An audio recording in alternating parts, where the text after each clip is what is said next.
Loan എടുക്കുമ്പോഴോ അല്ലെങ്കിൽ എന്തെങ്കിലും ബാങ്കിലേക്കോ അല്ലെങ്കിൽ വേറെ എന്തെങ്കിലും ധനകാര്യ സ്ഥാപനങ്ങളിലേക്ക് അപ്ലിക്കേഷൻ കൊടുക്കുമ്പോൾ നിങ്ങളുടെ ബാങ്കിന്റെ പാസ്ബുക്ക് അല്ലെങ്കിൽ സ്റ്റേറ്റ്മെന്റ് നിങ്ങൾ PDF ഫോമിലോ അല്ലെങ്കിൽ പ്രിന്റഡ് ഫോമിലോ നിങ്ങൾ കൊടുക്കാറുണ്ടായിരിക്കും. പക്ഷെ അത് കൊടുക്കുന്നത് നിങ്ങളുടെ പേഴ്സണൽ ഡീറ്റെയിൽസ് ആണ്, നിങ്ങളുടെ ഫിനാൻഷ്യൽ ഡീറ്റെയിൽസ് ആണ്. അത് ഇമ്പോർട്ടന്റ് ആണ്.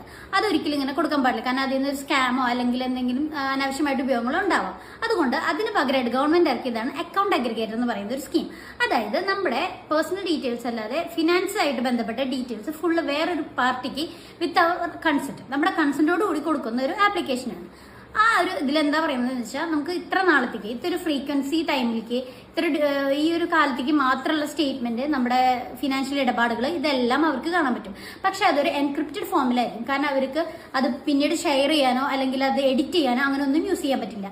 ഇത് നമ്മുടെ കൺസെന്റോട് മാത്രമേ ചെയ്യാൻ പറ്റുള്ളൂ. അപ്പൊ ഇത് കൂടുതൽ നമ്മുടെ പ്രൈവസി സെറ്റിൽ ചെയ്യുന്ന ഒരു സ്കീമാണ്. അതുപോലെ തന്നെ നമ്മുടെ പ്രൂഫ് കൊടുക്കുമ്പോൾ പരമാവധി